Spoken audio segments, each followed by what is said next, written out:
Ça s'est fait de manière assez spontanée, à l'issue de plusieurs journées, puisque le président américain était depuis lundi en France pour ce G7, qui a permis des avancées, je crois, importantes.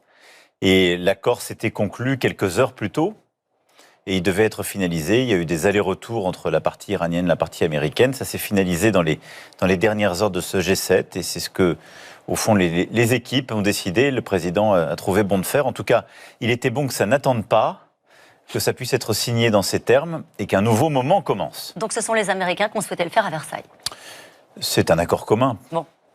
Et c'est une bonne chose. Et ça, pour le Liban, je dirais qu'il doit faire preuve d'esprit de responsabilité, oui, et de rationalité. En général, je pense qu'aujourd'hui, le Premier ministre Netanyahou n'a pas une politique. Il a eu des vrais résultats sécuritaires. Il a défendu son pays face à des menaces qui existaient.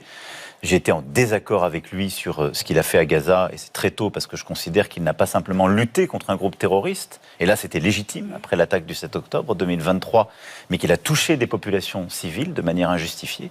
Mais la politique qui continue d'être menée à Gaza, la politique qui est menée en Cisjordanie avec des colonisations nouvelles et des actes qui sont absolument inadmissibles, et la politique qui est menée au sud Liban, elle est dans la durée contraire aux intérêts d'Israël, parce qu'elle alimente le ressentiment, la violence de toutes les populations de la région.